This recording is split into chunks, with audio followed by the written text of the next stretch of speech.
Excellents enfants de Dieu, frères et sœurs en Christ, de partout où vous nous suivez, je vous dis sincèrement, shalom, que Dieu vous bénisse.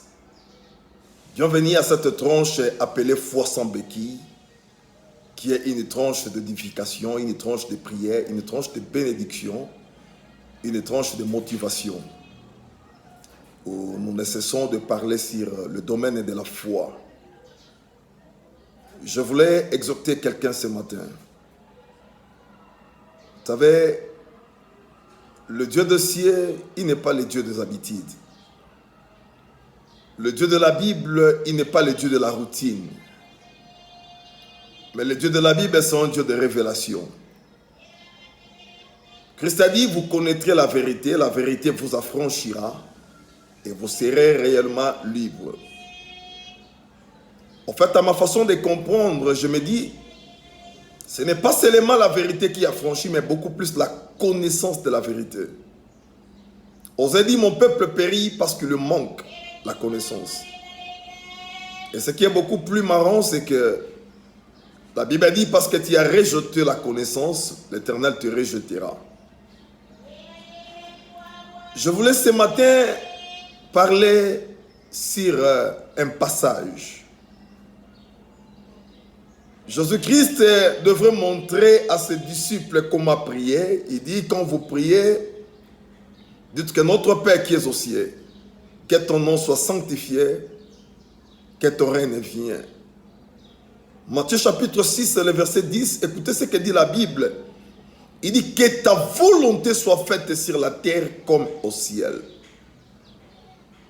Je suis en train de prier ce matin que la volonté parfaite de l'Éternel s'accomplisse dans ta vie et non la volonté de tes ennemis. Beaucoup de fois, tu es victime d'une certaine volonté qui peut peut-être être une volonté permissive de Dieu, mais ça n'a jamais été une volonté parfaite. Non, ce matin, je veux que la volonté parfaite de Dieu s'accomplisse pour toi. Et quelle est cette volonté parfaite de Dieu? Il dit, je connais les projets que je formais sur vous, projets de paix, de bonheur et non de malheur. Je prie sincèrement que le bonheur de l'Éternel puisse te localiser, que l'Éternel te soit favorable en toutes choses et qu'il t'exauce.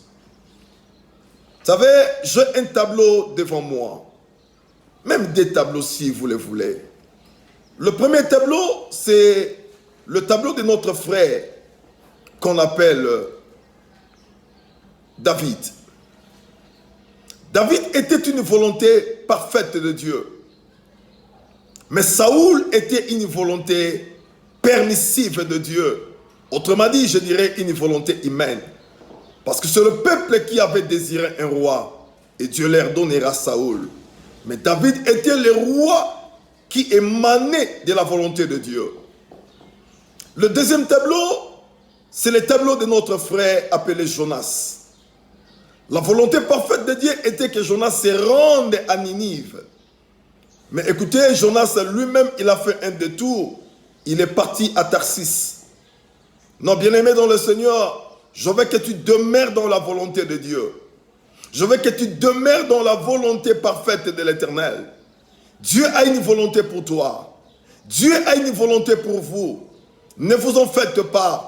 Excusez-moi si je suis en train de vous voyer ou encore de vous tutoyer, mais néanmoins, ce qui est beaucoup plus important, je voulais que les messages puissent se passer. Le Dieu de la Bible vous connaît. Le Dieu de la Bible a une volonté pour vous. Et ce matin, je prie rien que la volonté parfaite de Dieu à votre égard et non la volonté permissive.